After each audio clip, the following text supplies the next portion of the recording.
இறைவன் தன் திருமறை குர்ஆனில் சொல்லும் பொழுது உள்ளத்தின் மீதும் அதை வடிவமைத்தவன் மீதும் சத்தியமாக என்று ஒரு செய்தியை இறைவன் பதிவு செய்கிறான். இந்த உள்ளம் என்ன நினைக்கிறதோ அதையெல்லாம் மனிதன் எப்படி பார்க்கப்பட வேண்டும் என்று இறைவன் திருமறை குர்ஆனில் கூட சொல்லுகிறான். நாம் சரி எது தவறு எது என்பதை அந்த உள்ளத்திற்கு நாம் அறிவித்துக் கொடுக்கவில்லையா என்பதையும் சொல்லுகிறான். இன்றைக்கு நம்மளுடைய உள்ளம் எது சரி எது தவறு என்று தெரிந்திருந்தாலும் கூட அல்லாஹ்வுடைய தூதருடைய பொன்மொழிகளை ஏற்று அதை பிற மக்களுக்கு எடுத்து சொல்லி அதை நம்மளுடைய வாழ்வியலில் நடைமுறைப்படுத்த வேண்டும் என்று நாமும் நடைமுறைப்படுத்தி பிற மக்களும் நடைமுறைப்படுத்த வேண்டும் என்று விரும்புகிறோம். அப்படியானால் அல்லாஹ்வுடைய தூதர் அவர்களோடு இருந்த வாழ்ந்த காலகட்டத்தில் அந்த மக்களோடு எப்படி இருந்தார்கள்? ஒரு உதாரணத்துக்கு இந்த உலகத்துல சில பேர் சொல்லுவாங்க, அந்த பாரு அண்ணன் தம்பியை பாருப்பா, நகமும் சதையுமா இருக்கிறான் அப்படின்னு சொல்லுவாங்க. சில பேர் அண்ணன் தம்பி உறவுலாம் இருக்காரு, வேறு மதத்தவை சார்ந்தவர் கூட இருப்பாரு, அவரோட பழகுவாங்க, நகமும் சதையுமா இருக்கிறாங்க, ஏன்னா அவங்களுடைய நட்பினுடைய இலக்கணத்தை பற்றி சொல்வார்கள். இப்படி எல்லாம் ஒவ்வொன்றாக அவர்களுடைய குடும்பத்தை பற்றி கோத்திரத்தை எல்லாம் பற்றி பேசும் பொழுது இவர்கள் குடும்பம் ஒற்றுமையாக இருக்கிறது. தொழில் ஒற்றுமை, பேச்சில் ஒற்றுமை, நடைமுறையில் ஒற்றுமை, கொடுக்கல் வாங்கலில் ஒற்றுமை, இப்படி எல்லாவற்றிலும் ஒரு ஒற்றுமையை காட்டுகிறார்கள், நகம் சதையும் போன்று இருக்கிறார்கள் என்று சொல்லுவார். ஆனால் அல்லாஹ்வுடைய தூதரும் கூட அன்றைய வாழ்ந்த மக்களோடு நகமும் சதையுமாகத்தான் இருந்தார்கள். எப்படி என்று சொன்னால், ஒருத்தருக்கு சிரமம் ஏற்பட்டால் அல்லாஹ்வுடைய தூதர் அவர்கள் தனக்கு ஏற்பட்ட சிரமத்தை போன்று அல்லாஹ்வுடைய தூதர் அந்த மனிதரோடு பேசுவார்கள், பழகுவார்கள், நடைமுறைப்படுத்துவார்கள். ஒருத்தருக்கு ஒரு கஷ்டம், அல்லாஹ்வுடைய தூதரோடு காலகட்டத்தில் வாழ்ந்த ஒருவருக்கு கஷ்டம் என்றால் அந்த கஷ்டத்தை தன் தோள் மீது சுமந்தவர்களாக அல்லாஹ்வுடைய தூதர் பயணிப்பார்கள். இதில் கூட அல்லாஹ்வுடைய தூதர் சஹீஹுல் முஸ்லிம்ல 2946வது செய்தியாக இது பதிவு செய்யப்பட்டிருக்கிறது. என்ன சொல்கிறார்கள் என்று சொன்னால், அல்லாஹ்வுடைய தூதர் சொல்கிறார்கள், அல்லாஹ் எனக்கு கடினமான போக்கை உள்ளவனாக எவரையும் வலிதவர செய்பவனாகவோ அனுப்பவில்லை. என்னுடைய உள்ளம் கடின உள்ளம்லாம் கிடையாது, அதை நான் அடுத்தவங்கள்ட்ட கடினமா காட்டவும் மாட்டேன். அதுபோன்று இந்த வலிதவர செய்யக்கூடிய ஒரு சூழல் கூட எண்ணிலிருந்து இருக்காது என்று அல்லாஹ்வுடைய தூதர் சொல்றாங்க. சொல்லிட்டு சொல்றாங்க, இறைநெறி என்பது எளிதை சொல்லும் ஒரு ஆசானாக நான், எளிமையான காரியத்தை சொல்லக்கூடிய ஒரு ஆசானாக நான் என்னை அனுப்பி இருக்கிறான் என்று சொல்லிவிட்டு சொல்லக்கூடிய செய்தி அல்லாஹ்வுடைய தூதர் சொல்றாங்க. என்ன சொல்றாங்க அப்படின்னா, நான் யாருக்கும் என்ன செய்ய மாட்டேன், கடினமாக நடக்கக்கூடிய பக்குவம் என்னட்ட கிடையாது. அதே நேரத்துல யாரையும் வழிதவர செய்ய விடுவேனா அதுவுமே என்கிட்ட இல்லை அப்படின்னு சொல்லிட்டு எளிதாக சொல்லக்கூடிய, எளிமையாக பேசக்கூடிய, இன்னைக்கு சொல்றோம்ல, ஒரு முதலமைச்சர் பக்கத்துல என்னை அருகாமையில உட்கார்ந்து பேசிக் கொண்டிருந்தார், ஒரு பிரச்சாரத்தின் போது ஒரு குழந்தையை எடுத்து அவர் கொஞ்சினார், அந்த குழந்தைக்கு பேர் வைத்தார், எளிமையாக நடந்து கொள்கிறார், எல்லாம் பேசுறாங்களே. ஆனா அல்லாஹ்வுடைய தூதர் என்ற எளிமை என்பது அவர்களே அதை செய்தியாக மக்களுக்கு சொல்லி நடைமுறையும் படுத்தினார்கள். இவர்கள் பிரச்சாரத்தின் போது எளிமையாக நடந்து கொள்வார்கள், மற்ற நேரத்துல போய் நடந்து பாருங்க, யாருப்பான்னு கேள்வி கேட்பான், எந்த ஊருன்னு கேள்வி கேட்பான், அப்படியாப்பட்டவன் எனக்கு தெரியாதுன்னுவான். ஆனா அல்லாஹ்வுடைய தூதர் அப்படிலாம் செய்யல. இதுல எப்படி என்று சொன்னால், அல்லாஹ்வுடைய தூதர் ஒரு சமயம் என்ன செய்யறாங்கன்னா, மதீனா நகருக்கு என்ன செய்யறாங்க, ஹிஜ்ரத் செஞ்சு வராங்க. ஹிஜ்ரத் செஞ்சு வரும் பொழுது அல்லாஹ்வுடைய தூதருக்கு ஒரு பணியாளனை, ஒரு சிறுவனை, அபூதல்கா என்ற அவங்க என்ன செய்யறாங்கன்னா, அனஸ் ரலியல்லாஹு தஆலா அன்ஹுடைய கையை பிடிச்சு ரசூலுல்லாஹ்ட்ட கொண்டு போய் விடுறாங்க. அபூதல்கா என்பவர். அப்ப ரசூலுல்லாஹ்ட்ட விடுறது யாரு, அந்த சின்ன பையன் யாருன்னா அனஸ் ரலியல்லாஹு தஆலா அன்ஹு அவர்கள்.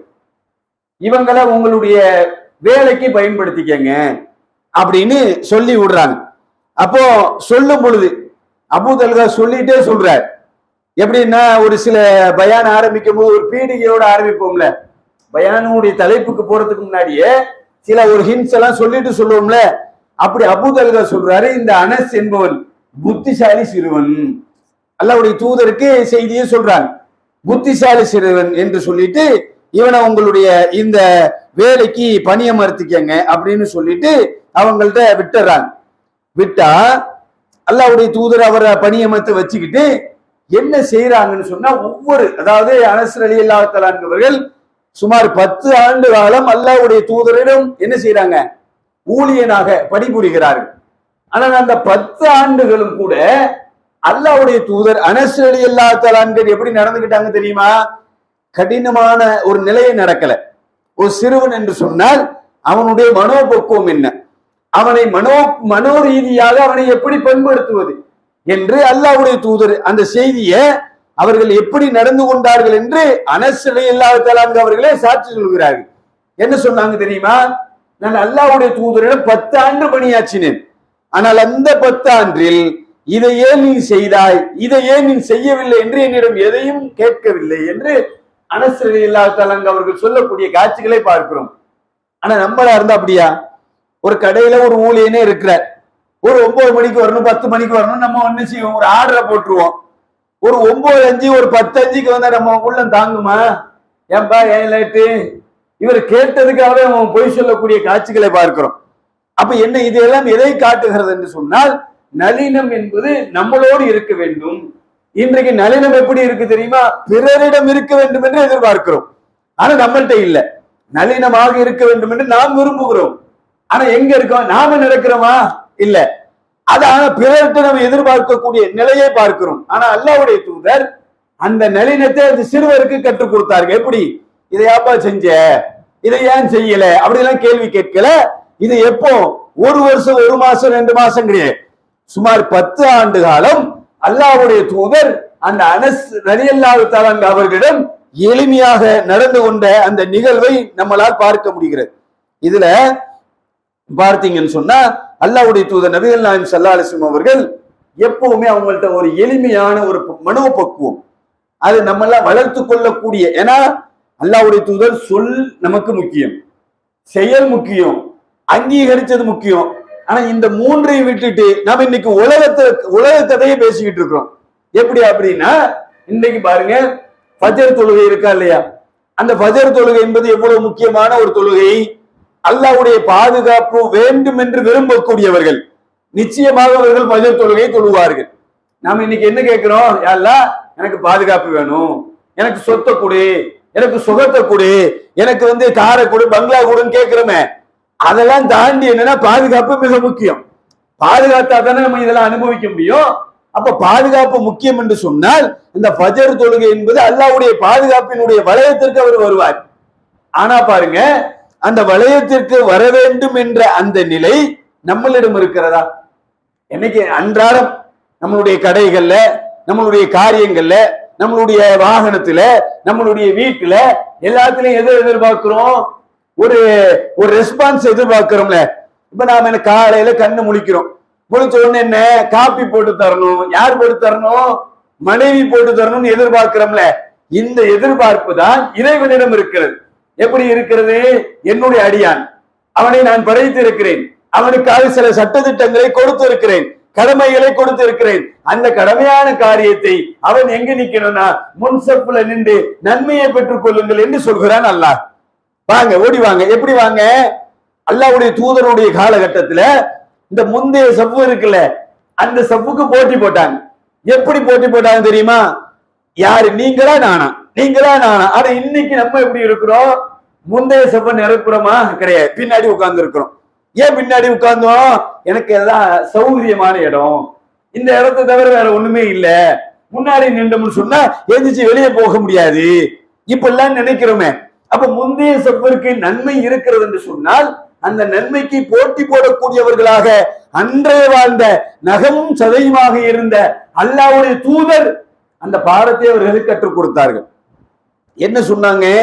அதாவது மக்காவிலிருந்து மதீனா நகரத்திற்கு ஹிஜ்ரத் போனாங்கல்ல, அன்சாரிகள் தோழர்கள் இருந்தார்களே, அவர்களோடு இருந்த நெருக்கத்தை பார்த்து விட்டு மக்காவில் இருந்த மக்கள் எல்லாம் கேட்டார்கள், அல்லாஹ்வுடைய தூதரை நாங்களா உங்கள்ட்ட எப்படி இருக்கிறோம் அப்படின்னு கேட்டாங்க. அன்சாரிகளை நான் பார்க்கிறோம், உங்களோடு நெருக்கமாக இருக்கிறார்கள், எங்களை நீங்கள் எப்படி பார்க்கிறீர்கள்? அல்லாஹ்வுடைய தூதர் உவமையாக சொன்னார்கள். எப்படி சொன்னார்கள் தெரியுமா? உடலோடு ஒட்டி இருக்கக்கூடிய உள்ளாடை போன்று நீங்கள் இருக்கிறீர்கள். எவ்வளவு முக்கியத்துவத்தை கொடுக்கிறார்கள். அப்ப அல்லாஹ்வுடைய தூதர் இந்த அளவிற்கு கொடுக்கிறார்கள் என்றால் நாம் இந்த தொழுகைக்கு, இந்த ஒரு காரியத்திற்கு, ஒருவரோடு பேசக்கூடிய பழக்க வழக்கத்திற்கு நாம் எந்த அளவிற்கு முக்கியத்துவம் கொடுக்கிறோம்? சொல்றோம், என் தோல் மேல தோல் போட்டு என்னுடைய தோழன் நீ என்று பேசுகிறோம். ஆனால் உண்மையான தோழனாக இருக்கிறோமா? கிடையாது. ஏன்? நம்மளை விட்டு 4 அடி தூரம் போனா அவனை பற்றி புறம் பேசக்கூடிய காட்சிகளை பார்க்கிறோம். உண்மையா இல்லையா? நாம செய்யலாமா முதல்ல? ஆனா அல்லாஹ்வுடைய தூதர் என்ன சொன்னாங்க?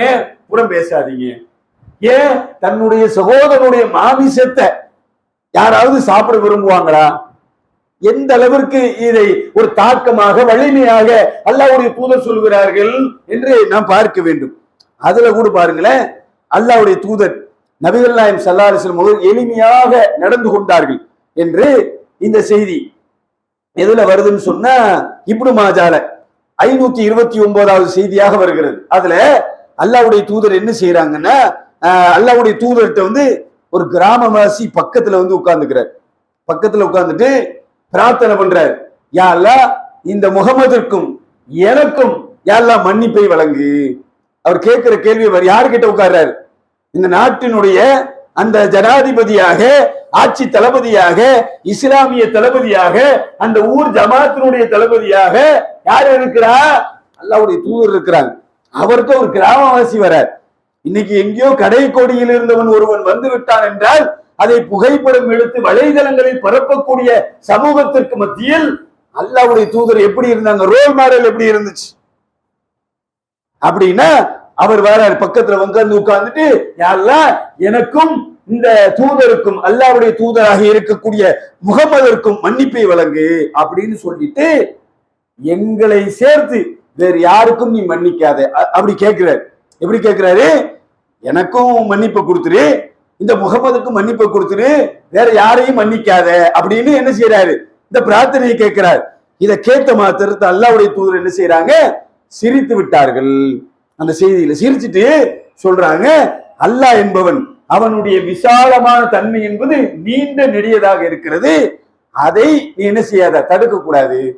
உனக்கும் மன்னிப்பு உண்டு, எனக்கு மன்னிப்பு உண்டு, வேற யாரையும் மன்னிக்க கூடாது என்று நீ அல்லாஹ்ட்ட கட்டளை போடக்கூடாது. ஏன் அப்படின்னா அல்லாஹ்வுடைய தன்மை என்பது விசாலமானது, அவன் மன்னிக்க கூடியவன் என்று சொல்லக்கூடிய காட்சிகளை பார்க்கிறோம். பிறகு அவர் என்ன பண்றாருன்னா, பள்ளிவாசல்ல போய் ஓரமா என்ன பண்றாரு? தன்னுடைய ஆடையை விலகி சிறுநீர் கழித்து விடுகிறார். யாரு? அந்த கிராமவாசி.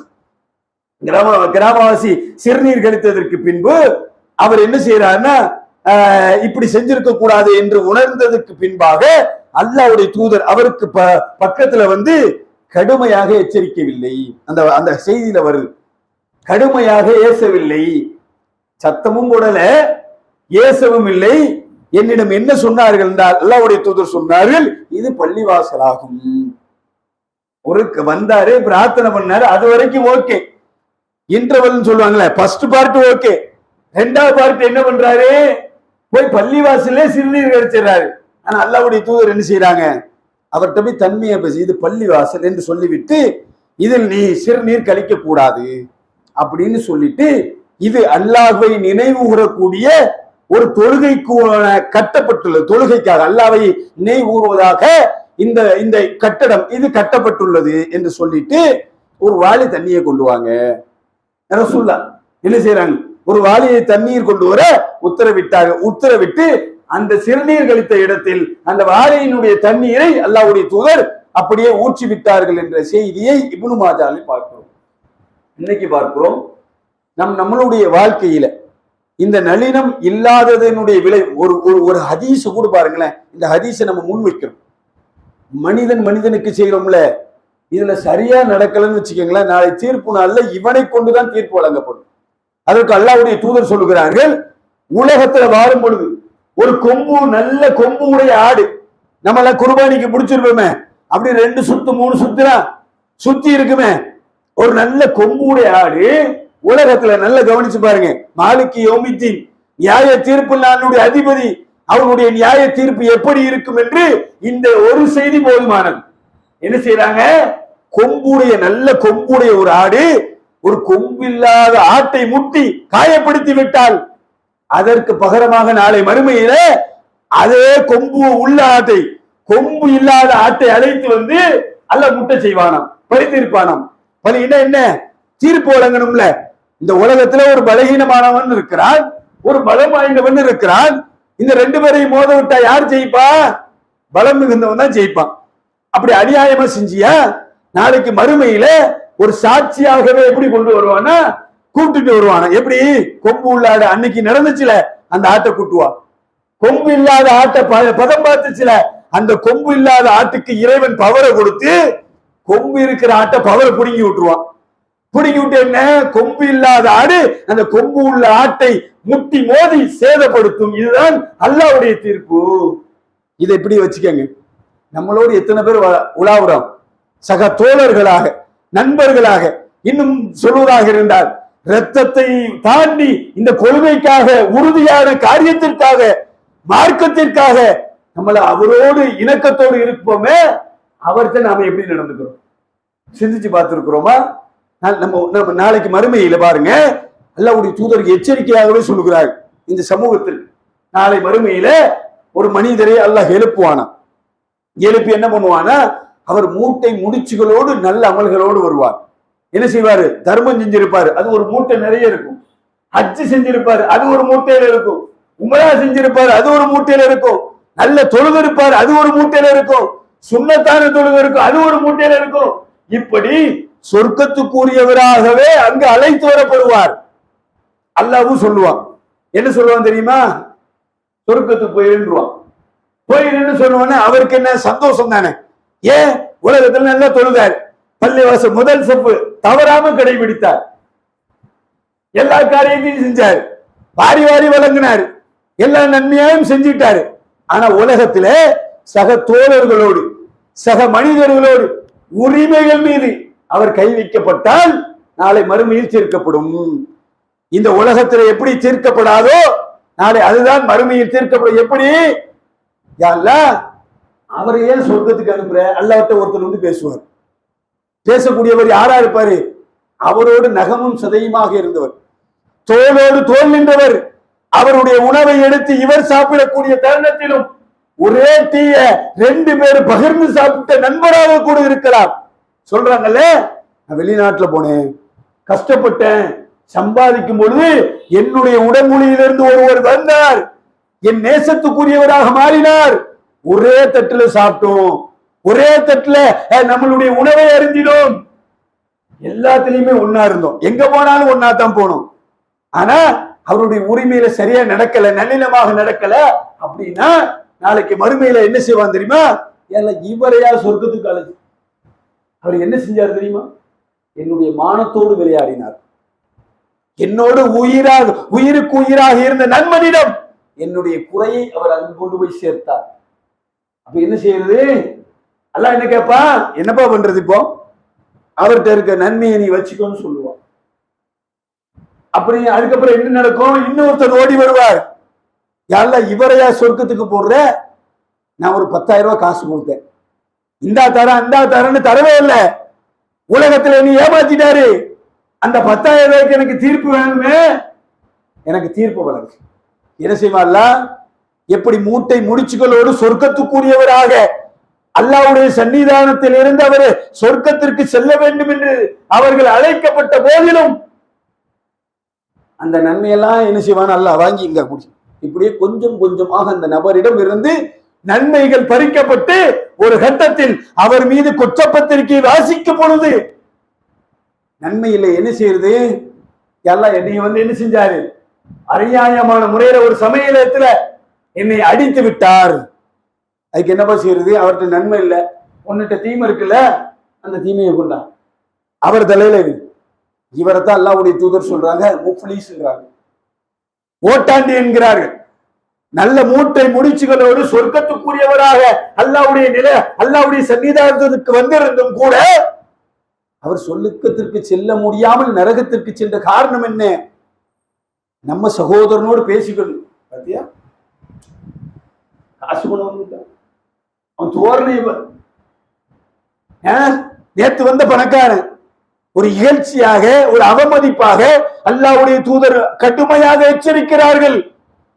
ஒரு மனிதனை, மக்களை எவ்வளவு மட்டமாக கருதுகிறார்களோ அவன் தான் மனிதர்களே மோசமானவர் சொன்னார்.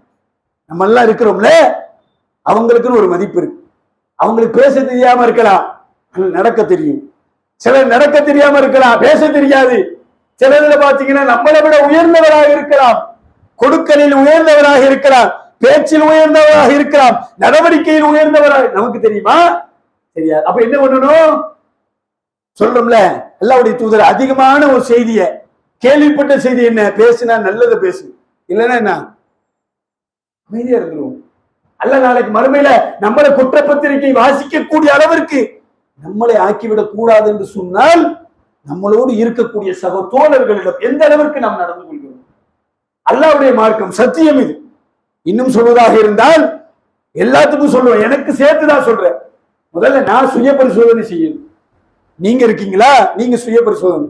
ஏன் இந்த உலகம் அழிக்கப்பட்டு விடும், நாளை மறுமையில் கொண்டு வந்து விசாரணையில் நிறுத்தப்படும் பொழுது அங்கு இறைவன் நம்மளை நல்லடியாராக, சொர்க்கத்துக்குரியவராக பார்க்கப்பட வேண்டும் என்றால் இந்த உலகத்திலே நாம் இதை சரி செய்யணும். நம்ம எதுல வேணாலும் இருக்கலாம், எந்த ஜமாத்துல வேணாலும் இருக்கலாம். ஆனால் அல்லாஹ்வுக்கு செய்ய வேண்டிய கடமைகள் கூட தவறிழைத்திருக்கலாம். ஆனால் அல்லாஹ் மன்னிப்பான். ஆனால் ஒரு மனிதன் இன்னொரு மனிதனுக்கு செய்ய வேண்டிய கடமைகள், உரிமைகளில் அவன் பங்கம் விளைவிக்கப்பட்டால் நிச்சயமாக நாளை மறுமையில் அதற்கு பகிரங்கமாகவே பதில் சொல்ல வேண்டிய ஒரு கட்டாயமும் சூழலும் நமக்கு ஏற்படும் என்பதை விளங்கிக் கொள்ளுங்க. அதனால நம்ம என்ன செய்யணும்? உலகத்துல வாழ்றோமா, சக தோழரோடு வாழ்ந்தோமா, குற்றம் குறை கண்டுபிடிக்கிறோமா, அவனிடமே சொல்லி தீர்த்து பழக்க. நம்மள என்ன செய்யணும்? அவர் சொன்னா தப்பதான் யாரும் கண்டுபிடிக்கலையே, நான் செஞ்ச தப்பதான் யாரும் பார்க்கலையே, யாரும் பகிரங்கப்படுத்தலையே, அதனால என்ன இருக்கு அப்படின்னு நாம இருந்தோம்னா அதுக்குதான் அல்லாஹ் திருமறை குர்ஆன்ல சொல்றான். ரெண்டு சாராரை பத்தி பேசுறான். ஒரு சாரார் யார் தெரியுமா? எது நன்மை எது தீமை என்று தெரியாமல் கூட உலகத்துல அப்படியே பயணிக்கிறாருன்னு வச்சுக்கோங்களேன், அவருக்கு 1 மடங்கு தான் தண்டனை. எல்லாம் தெரிஞ்சிருக்கும்ல, காலரை தூக்கி விட்டு போவோம்ல, நாங்க தாங்க அவ்வளவு பெரிய ஜமாத்துல இருக்கிறோம், அவ்வளவு பெரிய இதுல இருக்கிறோம், நாங்கள எங்களை விட்டாலும் ஆளு கிடையாது அப்படின்னு காலரை தூக்கி விட்டு போறோமே, அவங்களுக்கு எத்தனை மடங்கு வேதனை தெரியுமா? 2 மடங்குன்னு அல்லாஹ் சொல்றான் குர்ஆன்ல. தெரியாம தப்பு பண்றானா, போனா போயிட்டு போ, அனுபவிச்சுட்டு போய் விட்டுருவான். தெரிஞ்சே தப்பு பண்றான். நபிகளாருடைய வாழ்க்கையை அண்ணல் நபியே அழகிய முன்மாதிரி என்று பேசக்கூடிய நாம ஒழுங்கா நடக்கல, ஒழுங்கா பேசல, ஒழுங்கா குடுக்கல் வாங்கல ஈடுபடல, ஒழுங்கான காரியத்துல நாம செய்யல அப்படின்னு சொன்னால் அல்லாஹ் நாளைக்கு எப்படி தெரியும்? எல்லாம் தெரியும்ல உனக்கு. புத்தகத்தை படிச்சல, குரானை படிச்சல, நபிகளாருடைய பொன்மொழிகளை பார்த்தல, பார்த்துட்டு அந்த தப்ப செஞ்சல, அனுபவின்வான். அப்ப இந்த நிலைக்கு நாம ஆளாயிடக்கூடாது. அப்ப நாம என்ன செய்யணும்னு சொன்னால் நாளை மறுமையில நம்மளுக்கு உண்டான அந்த காரியத்தை இந்த உலகத்திலே சரி செய்யப்பட வேண்டும். இதுல பாத்தீங்கன்னா இந்த மாதம் என்பது இந்த ஜூன், இந்த மாதத்துல நம்முடைய செயல் திட்டத்தினுடைய வடிவு என்ன? சிறுவர்களோடு அல்லாஹ்வுடைய தூதர் எப்படி இருக்கு? அல்லாஹ்வுடைய தூதர் நடந்து செல்லும் பொழுது விளையாடி கொண்டிருக்கக்கூடிய சிறுவர்களுக்கு அல்லாஹ்வுடைய தூதராக முன் வந்து சலாம் சொன்னார்கள். இன்னைக்கு நாம சொல்றோமா? நான் எவ்வளவு பெரிய, எனக்கு என்ன தெரியும், எனக்கு எல்லாமே தெரியுமே, இவன்ல சின்னவன்ல எனக்கு சலாம் சொல்லணும், நான் ஏன் அவனுக்கு சலாம் சொல்லணும்னு சொல்லி ஒரு தௌஹீத்வாதி போகக்கூடாது. பேசுங்க, சலாம் சொல்லுங்க, ஈர்க்கப்படுவார். ஏன் இந்த பாய் நம்மளை பார்த்து அங்க போனாரு ஒருத்தர், ஆலிம் சார் இப்பதானே போனாரு, அவர் சலாம் சொல்லலையே, இதோ இந்த தெருல இருக்கக்கூடிய இந்த ஜமாத்தை சேர்ந்தவர் இவர் சலாம் சொல்றாரு, எதுக்கு சலாம் சொல்றாருன்னு அந்த பையன் சிந்திக்கணும், சிந்திக்க வைக்கணும். அப்படி சிந்திச்சுதான் இந்த கொள்கைக்கு வந்திருக்கிறோம். ஏன் ஆலிம் சட்ட போய் சலாம் சொல்லக்கூடிய மாணவனை போய் அஸ்ஸலாமு அலைக்கும் அப்படின்னு போவார். ஏன் போறாரு? சலாத்துக்குள்ள செய்திகள் தெரிஞ்சிருந்தும் கூட ஏன் அப்படி போறாரு? கிபுரு ஏறி இருக்குன்னு அர்த்தம், ஆணவன் தலைக்கு ஏறி இருக்கு, எனக்கு எல்லாம் தெரியும்னு அவர் இருக்க காரணத்தினாலதான் அது சலாத்துக்கு சரியா பதில் சொல்ல. என்ன அஸ்ஸலாமு அலைக்கும் என்ன சொல்லணும்? லாஜிக்கா சின்ன பிள்ளைகிட்ட, ஒரு 4 வயசு பிள்ளைகிட்ட கூட கேட்டா என்ன செய்யணும்? அலைக்கும் அஸ்ஸலாம் சொல்லணும்னு சொல்லும். அவங்க முன்ன என்ன அர்த்தம்? சலாத்துக்கு அது பதில் இல்லையே, நாம சொன்னதுக்கு பதில் அதுவா கிடையாது. அப்ப நாம இந்த கொள்கையில சத்தியத்தில் இருக்கக்கூடிய நாம அந்த சலாத்தை தெளிவாக தெளிவாக ஏன் நாம இருக்கக்கூடிய சத்திய மார்க்கம் அதை தெளிவாக சிறுவர்களுக்கு சொல்லக்கூடிய மனோபக்குவத்தை ஏற்படுத்திக் கொள்ள வேண்டும். அது போன்று அல்லாஹ்வுடைய தூதர் என்ன பண்ணாங்கன்னா சின்னஞ்சிறார்களோடு நகம் சுதையுமாக இருந்தார்கள். எப்படி இருந்தாங்க? என்னப்பா சிட்டுக்குருவிக்கு என்னாச்சுன்னு கேட்டாங்க ரசூலுல்லாஹ். ஏன்? அதுல ஒரு ஈர்ப்பு இருந்தது அந்த பையனுக்கு. ஒரு பையன் பூனை வளர்க்கிறானா, அந்த பூனை எப்படிப்பா இருக்கு நீங்க நல்லா விசாரிங்க, அவன் உங்களோட அட்டாச்மெண்ட் ஆயிடுவான், மெர்ஜ் ஆயிடுவான். மெர்ஜ் ஆனதுக்கு அப்புறம் என்ன பாப்பா? சேர்ந்துருவான், உங்களோட கலந்ததுக்கு அப்புறம் என்ன பாப்பா? நல்ல பையா இருக்காரு. இவர் என்ன சொல்றாரு? ஒரு கட்டத்துல ஒரு இடத்துல போய் ஒரு மெகாபோன் பிரச்சாரம் என்று நீங்க போய் நிப்பீங்க. அந்த மெகாபோன் பிரச்சாரம் அவன் வீட்டு முன்னாடி நிக்கி. யாரு? நீங்க சொல்லியிருப்பீல, சலாம் சொல்லியிருப்பீல அந்த பையன். இல்லைன்னா பூனை எப்படிப்பா இருக்கு நல்லா விசாரிச்சிருப்பீல அந்த பையன் வீட்டு முன்னாடி நீங்க போய் சத்தியத்தை சொல்லும் பொழுது ஒரு உளவியல் மாற்றம் ஏற்படும். யாருக்கு?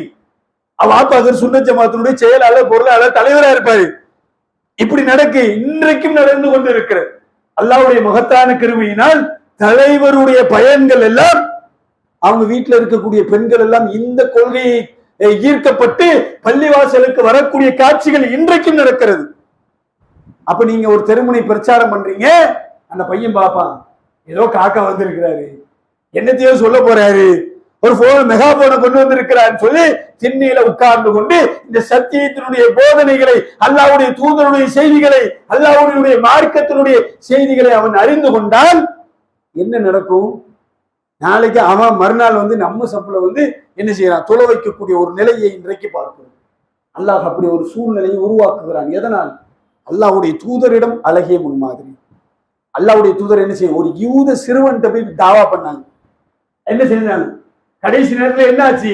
அந்த யூத சிறுவன் ஏகத்துவத்தை ஏற்றுக்கொள்ளக்கூடிய ஒரு நிலையை நாம் பார்க்கிறோம் என்று சொன்னால், சத்திய கொள்கையில் இருக்கக்கூடிய நாம், இந்த சத்தியத்தை ஏற்று நடக்கக்கூடிய நாம், நம்மளுடைய அங்க அசைவுகள் எல்லாம் ஏகத்துவம் பேசப்பட வேண்டும். எப்படி நம்மளுடைய இதயம் துடித்துக் கொண்டிருந்தால்தான் இந்த உடலுக்கான மரியாதை இருக்கிறதோ அது போன்று ஏகத்துவம் என்பது முதற்தளவில் இல்லாமல் உள்ளத்தளவில் நாம் பயன்படுத்தப்பட்டு நம்மளுடைய நடைமுறை வாழ்க்கையில் இந்த ஏகத்துவம் அன்னலார் காட்டி தந்த அடிப்படையில் நம்மளுடைய வாழ்க்கையில் இருந்தோம் என்று சொன்னால் ஏகத்துவத்தை ஏற்று பல மக்கள் சாறை சாறையாக கூடாரத்தை நிரப்புவார்கள். அல்லாஹ்வுடைய மார்க்கம் இது. இந்த மார்க்கத்தை, சத்தியத்தை உள்ளது உள்ளபடி எடுத்து சொல்லி மார்க்கத்தின்பால் மக்களை அழைக்கக்கூடிய நன்மக்களாக வல்ல ரஹ்மான் உங்களையும் என்னையும் ஆக்கி அருள் புரிய வேண்டும் என்று கேட்டுக்கொண்ட முதல் இந்த சத்திய மார்க்கத்திலே நிலைத்திருக்க வேண்டும் என்றால் அல்லாஹ் தன் திருமறை குர்ஆனில் ஒரு செய்தியை குறிப்பிடுகிறார். நீங்கள் இறைவா எங்களுக்கு நேர்வழி காட்டிய பின் எங்களுடைய உள்ளங்களை தடம் பொருள செய்து விடாதே. இதை நாம் அனுதினமும் பிரார்த்தனை செய்ய வேண்டிய கடமைப்பட்டிருக்கிறோம். அடுத்ததாக யாமு கல்விக்குள்ளும் சப்பித் கல்பலாதி, உள்ளங்களை புரட்டக்கூடிய ரப்பே என்னுடைய உள்ளத்தை இந்த மார்க்கத்திலே நிலைத்திருக்க செய். இந்த பிரார்த்தனையும் நாம் அன்றாடம் கேட்க கடமைப்பட்டது. இது போக அல்லாஹ்வுடைய அருளால் இந்த ஜமாத் என்பது ஒரு ஆலமரமாக வளர்ந்து ஆங்காங்கே தினந்தோறும் இந்த மார்க்கத்தினுடைய செய்திகளை எடுத்து சொல்லி இந்த மார்க்கத்தின்பால் மக்களை அழைத்து நாம் ஒரு முஸ்லிம் என்று சொல்லக்கூடிய ஒரு அழகிய சொல்லுக்குரியவர்களாக அல்லாஹ்வுடைய அருளால் இந்த ஜமாத்தை இறைவன் உருவெடுக்க வைத்திருக்கிறார். இதனுடைய சாயலாக திருப்பூர் மாவட்டத்தில் பெரிய தோட்டம் என்ற பகுதியில மர்கஸினுடைய நிலை ஏற்பாடு செய்திருக்கிறார்கள். அது கடந்த நிலையை உணர்ந்து அதற்கான வசூலை அடுத்த வாரத்தினுடைய ஜும்மாவினுடைய வசூலை கேட்டிருக்கிறார்கள். இந்த கேட்டிருக்கக்கூடிய இந்த தருணத்தில் அந்த பெரிய தோட்டம் திருப்பூர் மாவட்டம் பெரிய தோட்டம் கிளைக்காக அடுத்த வாரத்தினுடைய ஜும்மாவினுடைய வசூலை தாராளமாக வழங்க வேண்டும் என்ற செய்தியை கேட்டுக்கொண்டு அல்லாஹ்வுடைய அருளால் நாளை மறுதினம் நமது ஊரில் வைத்து ஒரு மாபெரும் விழிப்புணர்வு பேரணியை ஏற்பாடு செய்திருக்கிறோம். அந்த விழிப்புணர்வு பேரணி ஏன் எதற்கென்று விவரிக்க தேவையில்லை என்றாலும் அந்த விழிப்புணர்வு எதற்காக என்பதை நாம் சுட்டிக்காட்ட கடமைப்பட்டிருக்கிறோம். ஏனென்று சொன்னால் நபிகள் நாயகம் ஸல்லல்லாஹு அலைஹி வஸல்லம் அவர்கள் மார்க்கத்தினுடைய செய்திகளை சொல்வது மாத்திரமல்ல, சமுதாயத்திற்கு என்ன செய்ய வேண்டும் என்ற அந்த சமுதாய பணிகளையும் அல்லாஹ்வுடைய தூதர் கையில் எடுத்து செய்தார்கள். இதுல பாத்தீங்கன்னு சொன்னால் அங்கே என்ன நடக்குன்னு சொன்னால் இந்த பெண்களுக்கு எதிராக, சிறுமிக்கு எதிராக பாலியல் வன்கொடுமைகள் அதிகமாக நடந்து கொண்டிருக்கிறது. இதுல பாத்தீங்கன்னு சொன்னா ஏரல்ல கடந்த வாரம் ஞாயிற்றுக்கிழமை என்ன செஞ்சாங்கன்னா அந்த பேரணி நடைபெற்றது. அதுல நாம சொல்றோம், என்ன சொல்றோம்னா ஊபி குஜராத் போல இந்த தமிழகத்தும் ஆக்கி விடாதீர்கள் அப்படின்னு ஒரு செய்தியை சொன்ன உடனே பத்திரிகைக்காரன் அதை புடிச்சுட்டான். புடிச்சிட்டு என்ன கேட்கிறான்னா, ஊபியும் குஜராத் மாதிரி என்ன அப்படின்னு கேட்கிறான். அப்ப நாம என்ன பதில் சொல்ல கடமைப்பட்டிருக்கிறோம்னா, பார்க்கிறோம் ஆசிபா என்ற சின்னஞ்சிறு சிறுமி கோவில் கருவறைக்குள் வைத்து அவர்கள் எதை புனிதமாக கருதுகிறார்களோ, யாருக்கு தடை விதிக்கிறார்களோ, மனித ஜென்மங்கள் எல்லாம் வரக்கூடாது என்று தடை விதித்த அந்த கருவறைக்குள் வைத்து முஸ்லிம் என்ற காரணத்திற்காக ஆசிபா என்ற சிறுமியை கற்பழித்தாரோ, அந்த கற்பழிப்பை போன்று இங்கும் நடைபெறுகிறது. இன்னும் உத்தரப்பிரதேச மாநிலத்தில் எத்தனையோ பெண்களுக்கு வன்கொடுமை நடந்திருக்கிறது. டெல்லியில் நிர்பயா கொலை செய்யப்பட்டு இருக்கிறார். பேருந்தில் செல்லும் பொழுதே அவர் கொலை செய்யப்பட்டு கற்பழிக்கப்பட்டு கொலை செய்யப்பட்டு இருக்கிறார்.